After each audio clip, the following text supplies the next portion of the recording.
So I will stand upon your word, your promises that I could never earn, 'cause it's your good. Good evening, everyone. Welcome to Let's Talk Live on CBC TV. I'm Pastor Scott, and this is kind of Dr. Phil meets Jesus Christ type of thing, where we talk about life and we talk about it live, and we talk about topics that I'm sure you're going through as I am going through. And tonight's topic is, calm down, how to find peace, how to calm down, how to find a refuge, a safe place. You know, what do they call that today? People have a safe room.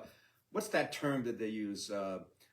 You need your quiet space, your whatever it is. How do you find that? And all the noise that's going on, all the things that are happening. Okay, I know we have some questions here. Do animals go to heaven? We're not going to answer that on Life Talk Live. That'll be something, and I really I feel bad. I know you lost your bird today, Victoria, and we grieve with you. But that's one question I won't take. It's too complicated to get into tonight. Anybody have any questions? Because what we're going to do tonight is we're going to have a topic, but also Bible questions that I approve of, okay, and that I know the answers to. Does anybody have anything that they want to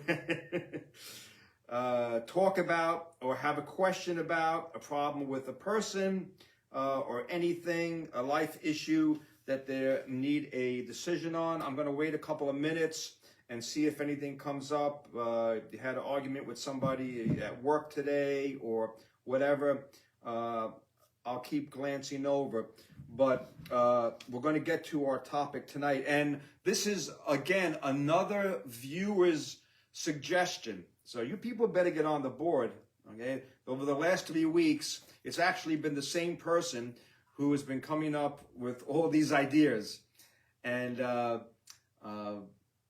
if they keep on coming up with them, I'm going to let you know who they are, because they're doing all the work for you guys. So this is another viewer's suggestion, and they came up with this idea, and they said, let's talk about Psalm 23.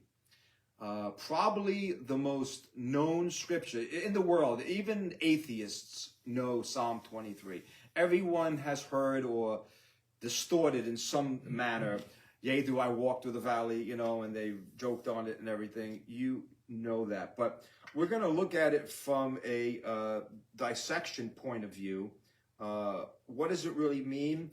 What are the important points on it? How does it apply to your life today and what you're going through personally?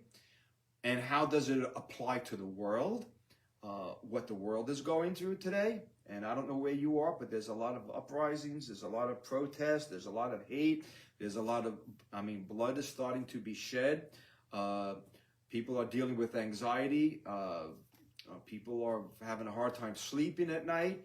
You scroll, I know, like most of you guys, and before I go to bed, I'm scrolling through my phone, scrolling. I swear, when we get older, I'm already old, I'm gonna lose my eyesight, because it's really bothering my eyes. They're probably gonna find out it's making us all blind. But anyway, I scroll, and then I look at these reels, and then I watch the protests. They give me anxiety. I can't watch it. They're so depressing, and the yelling, and the people hurting other people and yelling about God's stuff. It breaks my heart, and I actually have to say, I can't watch this. I can't change it. I can't watch it. I need to be able to live through this. So, what do we do? So the best thing to do is let's go to the 23rd Psalm. And let's see what the 23rd Psalm has to say. So 23rd Psalm, verse 1, a Psalm of David.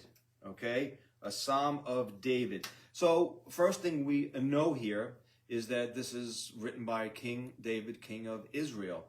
And he makes some very bold statements. He says some very, very important things. And let's try to focus on them because they're not just some nice flowery words that we throw around. Always remember when you read the Bible, okay? And guys, let's get back onto the topic here. And I see people having conversations on the side about something else. Let's remain on point here. Everything in the Bible says every jot or tittle is there purposely by God. Punctuations, how everything's laid out, the language that God chose to use, whether it be Greek, Hebrew, Arabic, in some points, they were used for a specific reason. And capitalization. And keep in mind, the numbers of the scriptures weren't in the original. They were added later. So chapter and verse were not really there. So you have to, we have to find out through study when a thought begins and a thought ends. Hey, Dorothy, good to see you. I missed Dorothy there. Anyway, so the first thing we see here is the Lord is my shepherd. Okay, and notice he doesn't say, Ronald McDonald is my shepherd, or Lady Gaga is my shepherd, or Oprah Winfrey is my shepherd. No, who does he say? God. Now, he doesn't say God. He says the Lord. And if you've been around here long enough, I always point this out. If you have a good Bible translation and you see letters, capitalizations, lowercase, uppercase, if you see the word Lord with a lowercase L-O-R-D, that means something. If you see the word Lord, uppercase L, lowercase O-R-D, that means something. And if you see the word Lord with uppercase all across, it means something. And same with the word God, lowercase g, big G. They all mean something. Here, the Hebrew word that David uses is the personal name for God. He's calling God personally, and the word Lord here is, if you look it up, some translations will come up with Jehovah, but that's really a weak, wrong translation as far as I'm concerned. God's name is not Jehovah. It's an attempt to come up and put letters together to form something. Probably the best thing we have is Yahweh. And that's even a stretch. We only have we have 4 letters, Y-H, W-H, I think that is, or W-E-H, whatever it is. And if you want to put letters in between your consonants and your vowels to come up with something that sounds like something, they, stretched it out, and somehow they came up with Jehovah from Yahweh. But the important point here is David knows God personally, okay? David knows God personally. Thank you, Marion, for that compliment. I appreciate it. David knows God personally. Because can you know somebody? You can know, do you have people around your house, like neighborhood, that you see, you wave, but you don't know their name, right? Oh, that's that guy in that house over there. How many people know God? Well, yeah, I know God. No, but they don't know his personal name. They don't know him personally. So David right here is pointing out that I know God. I know him personally, and he knows me. How do we know that? Because he's my shepherd. Okay? And then now, the word shepherd back then, as is today, is a very powerful word. And with that word comes, it's like an umbrella word. With that word shepherd comes protection, comes guidance, comes correction, right? Shielding, submission. Sunday we spoke about the most dirtiest word in the Bible that everyone hates, and the word was submission, to be under the authority or the care of someone. So David is saying, the Lord is my shepherd. Now, how did David know about shepherds? Well, he was one, and he knew about sheep. And he knew a job as a young boy, what it was to be a shepherd. And a good shepherd would beat away bears and lions and all kinds of things, and also guide those sheep, protect those sheep, feed those sheep, because sheep aren't very smart. So for David to say that the Lord is his shepherd, he's putting himself down and saying, I am nothing but a sheep. I am nothing but a lamb, a baby, who needs a shepherd. How many people today don't think they need anyone to guide them? They don't want anyone to guide them. How many times have you heard this term? Don't you tell me what to do. Isn't that the way our society is today? Don't you tell me how to run my life, right? I'm sure you heard that. You might have said it to your parents at one time, right? Don't you tell me how to run my life. Well, the problem is we need someone to tell us how to run our lives. You know how we know that? Look around, people. We don't know how to live our lives. But David did, because he had a guide that he put himself under. And that was by choice. The shepherd didn't force David. David decided to follow the shepherd. So David makes his point clear right away here. Okay? That I have decided in my life to be under the authority of another. And with that umbrella comes a whole bunch of other blessings. You know, a lot of people don't like to be under the authority, but understand it's the key that gets in the door, because if you want the protection, the guidance, the wisdom, the correction when you need it, you have to start with the key that opens the door with submission to that authority, right? David was willing to do that. He is my shepherd. Also saying, I don't know about you. I don't know who your shepherd is. And he was clarifying that you could have another shepherd. And people, by the way, you know there's only 2 shepherds in your life? And the other shepherd isn't really much of a shepherd. He's more like a warlord, okay? Because he really doesn't care about you. He might be guiding you, but he's not guiding you into paths of righteousness. And that's Satan. Isn't that interesting? The flip side of the Lord is my shepherd is Satan is my shepherd, right? And he's not a shepherd. He's a taskmaster. He's a dictator. He's a monster. And he has no good intentions for you, but of his own desires. So interesting. But that's a choice you have to decide. How many people today have chosen to let the enemy be their guide?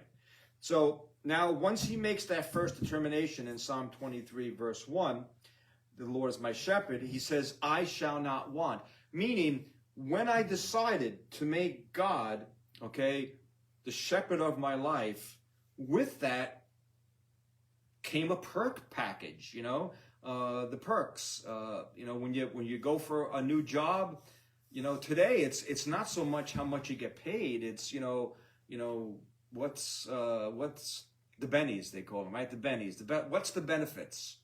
Okay, I got dental, I got hospitalization, I got a 401k. You know, you want to know all those things. Sometimes they even mean more.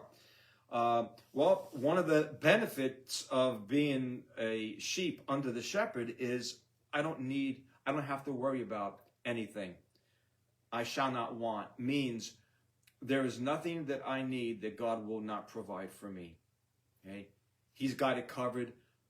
I have seen him in the past. I trust him in the future. He will meet my needs, and he knows that. And he knows that. Okay? Now, David goes on, and he begins to break down this perk package, if we can call. Maybe we'll call this tonight the perk package of God when facing calamities. I don't know. What do you think, Jeep John? Yeah. The perk package of God when facing calamities. Because it really is the perk package, now that I look at it. So what does God do? Well, number one, my needs are met. That's number one. Number two, he maketh me to lie down in green pastures. Now, the word makes here is not in the grammar of forcing you, meaning he's guiding me. By me following his direction, I end up in a place where there are green pastures. And he makes it able that though things are going crazy around me, I could lay down on a green pasture. Now, I know that we have a lot of beach people there. I'm a beach person, but I'm also a green pasture person. So many times, you know how much I like going to Pennsylvania, and I see the farms and the big grass fields. I always want to just pull off when I see the cows and just go walk out into the beautiful grass field and just lay down. on a beautiful sunny day. I don't know, it just looks so inviting. It looks so peaceful. I want to go up and kiss the cow on the nose. I'll probably step on his poop, though. That's probably what would happen. Get away from the cows. So a life where you can, because, you know, what's a green pasture? What does that symbolize? Well, it's fed. There's water there. It's not dying. It's a place that's been cleared that I can walk through. And it's a life that is pleasing. It is not a dead brown pasture. It's not walking through the thicket, through the thorn bushes of life. God lets me, and the term to lie down here is another form of submission. Because to lie down, now, I don't know about you guys, you know, I'm an animal person, love dogs. Now I'm in this cat phase. Never was really a cat person, but it's another story. I got a bunch of cats now, and they say one of the, especially for a cat and a lot of animals, for them to let you rub their belly, they have to really trust you. They don't let you rub their belly, and I believe here this is a picture of total trust in God, because you know what? If I'm going to lay down, I'm taking down my defenses. I'm not looking around, because God, my shepherd, is looking for me. He's going, you lay down there, my little sheep. I'm on duty. I'm the watchman. You can lay down. I'm watching out for you.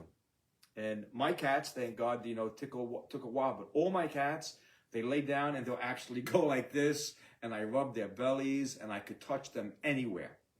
And they are totally at peace, but only me and my wife. Everyone else, they run away and hide.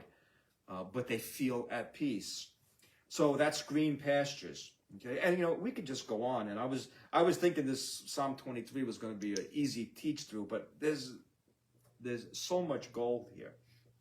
So much gold. Yes, and thanks, Marion. There is growth in green pastures, right? If you don't stop and are able to plant the seed, you're not going to grow. Then it says, he leads me beside still waters. Okay? Now, I've heard two sides of this particular thing. One interpretation is the still waters is, you know, still water is better than raging waters. But I also heard, and I'm not really quite sure which one is true, but still waters are also polluted waters. And there's an old saying, if you're a hiker or a woodsman, I grew up as a hunter living in the woods with my dad and doing an outdoorsman, is you don't drink out of still water. You drink out of running water. And some people believe that when he says he leads me beside still waters, he guides me through waters that maybe are not safe. They could be poisoned by the enemy. They could be not good for me. And he deciphers carefully as I go through this. I'm not quite sure, and you guys could look it up for yourself. It could mean that he leads me beside still waters, that everything is calm around me. Again, I've looked through a couple of commentaries on it. I got a couple of different ideas on it. All I know is that it's good. If God's leading me, okay, it's going to be good. Whether the still waters are a symbol of something that's good and peaceful, or it's a symbol of something that's dangerous and he's guiding us through those still waters, doesn't matter. He's guiding us. And notice David uses the word leads. Well, how does that work? I've got to follow, right? God can lead. You know, he could constantly go like this. And you know, God really is. Did you know that? Did you know all through your life, God goes like this? Frank says, if a horse or a deer drinks from the still water, then you know it's safe to drink. That's a good point. Because animals know. Because still water can be very deceiving, and it's always amazing how animals do know. Thank you. Frank, you're a wealth of information there. So that is true. So again, he leads me beside the still waters. So we got a lot of things happening here. David had made a decision that the Lord is his shepherd. With that submission, God has provided him his needs. God has given him the ability to lay down and enjoy the moment while maybe enemies and monsters and wolves and things are out there to get me, so I can get my senses together. And then he leads me where the waters are. Obviously, if you're on a boat, you don't want to be on rough waters, okay? In that case, still waters would be a better place. But I love verse 3 because I know that this is something that if David is saying this, that means that he needs it. Because verse 3 says, he restores my soul. Now, you only say that if your soul needed to be restored, okay? Meaning that David's soul isn't where it needs to be all the time. What does that mean? Sometimes my soul is gripped with anxiety, and it is. Sometimes it is. Sometimes it's, I think that's the heat crackling, maybe, or monsters. I don't know. Sometimes there's anger that grips our soul. Sometimes there's frustration, like what's going on in the world today. It's very frustrating, and I have, it's hard for me to get my mind where it needs to be because you want to get crazy sometimes. But David says, God restores my soul. Restores it to what? To a peaceful soul, a soul that's focused on the shepherd, right? One of the things with, and I'm not a shepherd. Well, I guess I am as a pastor. I'm a kind of a shepherd. That's actually what a pastor is it's a shepherd, and the people under me are my sheep. But what I meant is I've never actually, shepherded real sheep. But I know one thing is that they tend to wander. We tend to wander. They need to be led because they don't know where they're going. Sheep and people, I know it's not very flattering. They're not smart. They're probably the dumbest animals. And they need a shepherd. You don't really see wild sheep just hanging out by themselves. They are usually gathered together, and they don't, they're always crying, meh, meh, it kind of sounds like us. And they need a shepherd. They need a shepherd. And if not, they're going to walk off a cliff. They're going to walk and they're going to drink the wrong water.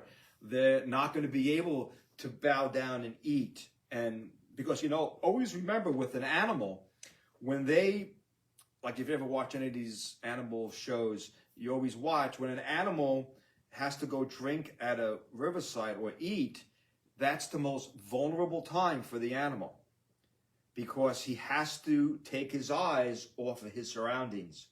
The minute he does, that's where the alligator comes up and grabs him. That's when the lion or the other animal. So with having a shepherd, the shepherd allows the sheep to take in the things that the sheep needs to restore it, food and water to grow. We can eat in peace knowing that our Father, our shepherd, is watching us, okay? So he leads me, and where does he lead me? Off a cliff? No, okay? He leads me in the paths of righteousness. Important part of a good shepherd. And one thing about God, God is going to lead you in the right direction. Everyone else and the enemy of God is not going to lead you in the right direction. The enemy of God might lead you into a pleasurable direction, a pleasurable place, a pleasurable situation, a pleasurable one-night stand, but it won't be in paths of righteousness.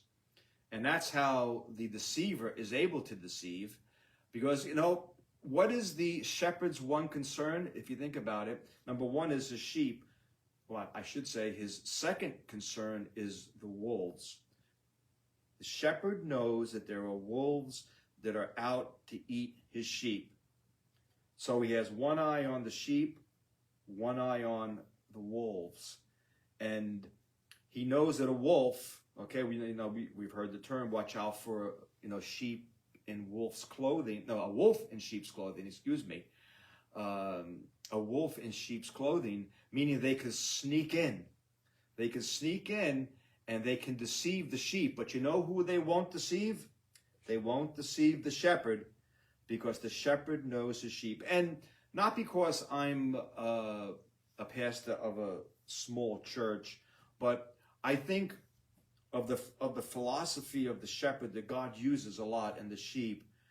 I think once the flock gets so big that one shepherd doesn't know his sheep, then that flock is too big, and he has to have more shepherds to help. And I think the part of the small church is, I know all my sheep, and I'm sure a good shepherd knows every single one of his sheep. They all look like sheep. They're all white and they go bah. No, but he knows them. He can look at their little discolorations. One has a little, and he knows them. And he knows the ones that tend to wander. And he keeps, you know why? God watches those the most who tend to wander away from God. Isn't that interesting? Okay? So he leads us in the paths of righteousness. But this is an important thing. Yes, and then Frank is always, then there's the sheepdog, right? And that's a whole other sermon, and that's true. The sheepdog is the assistant pastor, or maybe the deacons, I don't know. We'll call them the sheepdog. But they all have a part, yes, and they do help. They do help. When the herd gets too big, they use a dog. But we're going to see here, there's no dog mentioned, but the shepherd does have some tools besides himself, which are very, very important. So the shepherd leads the sheep into paths of righteousness. But here's the point here. Here's the point. Why does he lead the sheep to a good place for them? It's not for them. Ultimately, it's for him. God leads us in paths of righteousness for his name's sake. That God will be exalted, that God would be glorified. Because a sheep that runs off and ends up at the strip club, so to speak, is not going to glorify the shepherd. He's not going to bring others to the shepherd. But the sheep that keeps his eye on the shepherd will focus on the shepherd, and he will glorify the shepherd, and he will be able to be known by that which he follows. So always remember, the goodness in God's plan is for his goodness ultimately. Yes, by default, we get blessed by God's goal, but ultimately it's for his name's sake, okay? Okay, now this is probably the most known part of this verse, verse 4, okay? Yea or yes, though I walk through the valley of the shadow of death. And I know people have changed this and said, I will fear no evil because I'm the biggest mother, toughest guy in the world. No, that's foolishness. Okay? And we all know it's foolishness. Because what David is saying here, yea, though I walk through the valley of the shadow of death. A lot of people will interpret this, and it could be a particular situation where David was under, maybe where Saul was trying to kill him, or an enemy, Goliath was trying to kill him. That was certainly the valley of the shadow of death. And what does it mean? The shadow means, the possibility of me dying is so great that it actually blocks out the sun. It actually puts me into a dark place.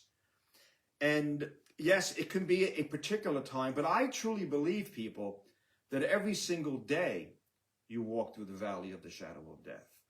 You really do. Because you do not know when that car is going to lose control and cross over and hit you. And this is a true story. When I first took over the Center Reach Bible Church, I was originally pastoring the church in California. I was only here, I came here like in January. And I was here, I guess, when would Easter be? Like March, I guess? March or April. Okay? So it was the week before I was going to preach my first Easter service, Resurrection Day service here at this church. And I was on, if you guys live around this area, I was on William Floyd Parkway. I remember like it was yesterday. And that's two lanes going north and 2 lanes going south. And I was on the middle lane. There's a big median in the middle. I mean, it's got to be, I don't know, 500 feet apart. It's huge, and it goes down and up like that. And there was no one on the left side going that way and no one on the right side that I was going. We were both going. We were far away. And I'm driving in my Suburban. I had a pretty new Suburban. And I was driving. I actually had praise music on, and I was all excited thinking about my sermon for Sunday. And on the other side, many lanes over, going in the opposite direction, way in the distance, I saw a little economy car starting to weave. And it was like so far out of my field that I really didn't concern. And as it got closer, it started to lose, and it started to get out of control. And all of a sudden, the guy was flipping out, and then he went down into the median. I didn't see him anymore. So where is he? And then all of a sudden, he comes flying up in the air, and I see him coming up, and I move over to the right lane as far as I can, and he hit me, a little economy car in my Suburban, and rolled me over because the car hit the dirt and rolled over 4 times on a Suburban, laid on the 4 wheels, completely destroyed it, and the roof was caved in, and I was like this, and it was all a blur. They came with the jaws of life and cut me out, brought me over to Brookhaven Memorial Hospital at the time. And you know what? I didn't know that day that I was walking through the valley of the shadow of death. You see, many times you don't know when you are. And that's when you take your senses down. Because the chances of me getting in a car accident were 0. It was absolutely 0. And I always looked at that car as if it was driven by Satan himself, that had a GPS zoomed and targeted right on me for that little economy car to push my big Suburban and flip it over 4 times. Was an amazing thing. And a little strange, interesting story. I had a sweatshirt on, and I was all covered in glass. And when I was laying in the emergency room, and they got the big knife, and they cut open my sweatshirt, I didn't realize I had a T-shirt. I'm a big Bible T-shirt guy, and I had a T-shirt that said God's property on it. And the nurse who cut open, she goes, "You must be. You must be God's property." And the cop came to see how I was doing, and he goes, "Man," he goes, "I can't believe you're alive." He goes, "Wow, I just wanted to see what happened to you."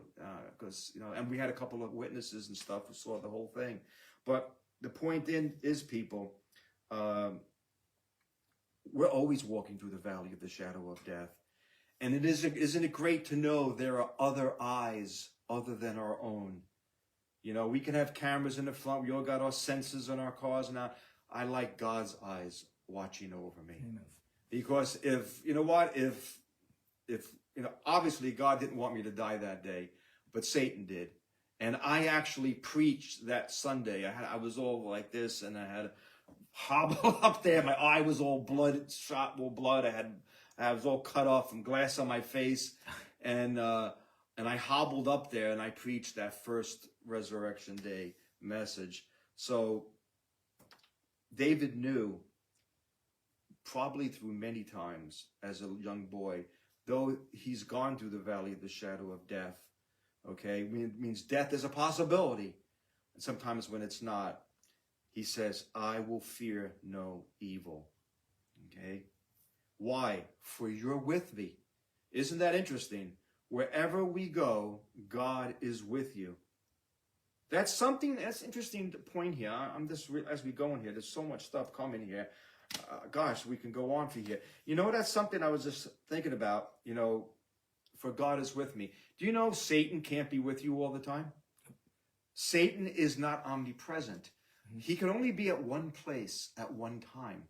He has demons, yeah, but he doesn't have enough to cover everybody, okay? If he has 1 million, there's a lot more people than 1 million demons out there. But God, the creator, the infinite designer, is with every one of us all the time. And you know what's interesting? He's even with the unbeliever too. Because God is omnipresent. What does that mean? He's everywhere. Right? That's why the Bible says the sun shines on the just and the unjust, and it rains on the just and the unjust. Unsaved people are watched over by God sometimes, and they don't even know it. I know I was before I became a Christian, man. I should have been killed, dead, in jail, gotten in trouble, and I was cursing God, and God was protecting me. And I'm sure intercessory prayer. Yeah. Parents, mom praying, and God was listening when I didn't even want to think about him. Yet the one that I cursed was watching over me. That's God's protective will. So, yea, do I walk through the valley of the shadow of death, I will fear no evil, for you are with me. You personally, not just talking angels here. You personally.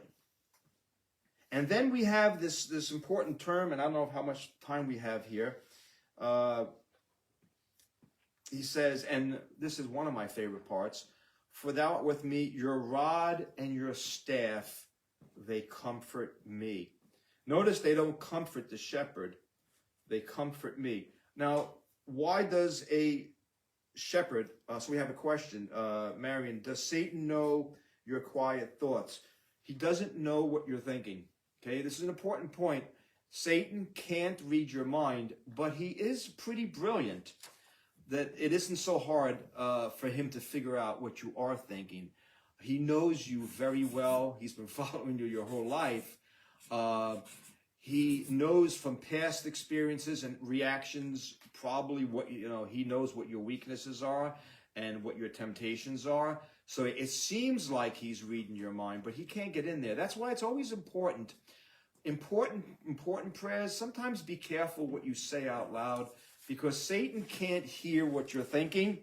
There are some things, like if you were to say, gee, God, out loud, if you were telling your friends, the one thing I fear the most, and you say it out loud, and Satan goes, oh, that's what they fear the most, huh? Gee, I know what to get them with. Or if you say, you know what, I believe in God, but if I saw a UFO, I would never believe in God. I would, if you just showed me a UFO, well, Satan would then say, oh, you want to see a UFO? You want to have a close encounter of the third kind? I can arrange that, okay? Be very careful what you say out loud. He's smart, but he's not that smart, okay? But get to this part here, the rod and the staff. So the shepherd had two sticks, okay? One of them, okay, and I might get this backwards here. I'm pretty sure the staff is the one that we picture with the hoop on it, the kids, The staff was designed for one purpose, and the rod was for another. Now, the one was to pull you away from danger. Pull the sheep away. If you were going to fall into a hole, you were going to go into a dangerous place, you were going to wander out. He reaches with that. The other weapon of his tool arsenal is to beat off the wolves that are trying to get you. And maybe he might have to top you with that stick once in a while and give you a little break on the rear end. There's an old saying, I don't know if it's true. I've heard it said, if you've ever seen the picture of, there's a lot of paintings of Jesus Christ. Did you ever see the one with Jesus Christ he's walking and he has a lamb over his neck, and you see the two legs and he's holding it like this? Okay? Sometimes if there is a lamb, and if you shepherd experts out there, you can correct me, but this is what I've read and what I've heard. If one of your lambs constantly wanders off, gets in trouble, you have to leave. Right? What does God said? He leaves the 100 to go after the one, leaves the 99 to go after the one, right? And he will do that. If he constantly has to do that because you keep on wandering, you keep on rejecting, you keep on, falling for the tricks of the wolf, sometimes the shepherd, because he loves you, will break one of those legs. So you can't wander off. Which, know what he does? Because you can't walk properly, he carries you. Okay, and he actually keeps the ones who get in trouble the most, the closest to him. Symbolism there somewhere speaks volumes. But that rod and the staff, they comfort me. How are they a comfort? Well, they're a comfort to me because I know God is beating away the wolves. He's smacking me when I need a smack, and he's also dragging me back when I wander. Prone to wander, yes, I am. All the time I am prone to wander. Okay, so we got 5 minutes here now. And you know what? I think we got so much great stuff here. I don't want to, we might have to do a two-parter here. Do we have any more questions as we enter into verse 5 here? Because this is an interesting verse here that definitely takes a lot of explaining to do. Verse 5 says, "Thou prepares a table before me in the presence of my enemies." Now, this is very interesting. And then there's a two-party here. "Thou anoints my head with oil, my cup runneth over." Frank says his diesel is warmed up. I hope you have enough DEF fluid in there, Frank. Otherwise, you're going to be in trouble. Oh, you probably have an old diesel. It doesn't use DEF. I think I know that diesel. "Thou preparest a table before me in the presence of my enemies." And I think we're going to leave on that thought there.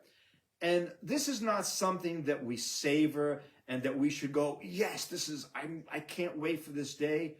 No, we shouldn't look at it that way. But it is a promise that God is basically saying, you're going to be surprised, because though you were little, though you were unknown, though you were of very little significance in your life, you thought, yet all those people, all your enemies, one day, they're going to see you sitting at my table with me as they walk by, and they're going to go, "You're sitting with God? How did you get there?" And it's going to be because God prepared a table for me in the presence of my enemies. And they'll be in awe of the place that I have arrived at. And David, it's true, David was very insignificant. But remember when Israel and the Philistines, remember, at war again, it was one little boy who became the warrior for Israel. Israel doesn't need much to defend their enemies. Neither do we. And David was able to climb up on that monster and cut off its head and hold it up. And you know what? The enemies did see him as a victor. So don't think you're too small to beat the monsters in your life. And anyway, I think we're gonna wind it down. I thank you guys. What a way to say goodnight. Thank you. Yes, because our cup does runneth over. So much. There's so much to talk here. And I think next week we'll do a quick overview, and then we'll get to these other. Verse 6 is my favorite part of Psalm 23. Let's listen to our song. I will trust you. And I will follow you.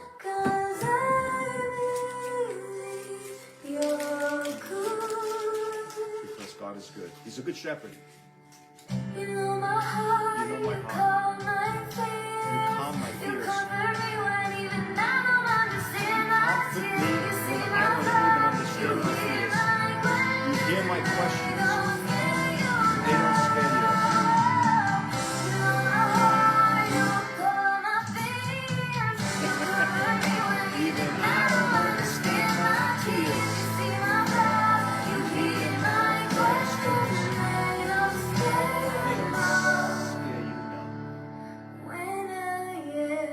When I am weak, you make me strong. When I'm scared, you tell me hold on. Thank you. God bless. See you next week.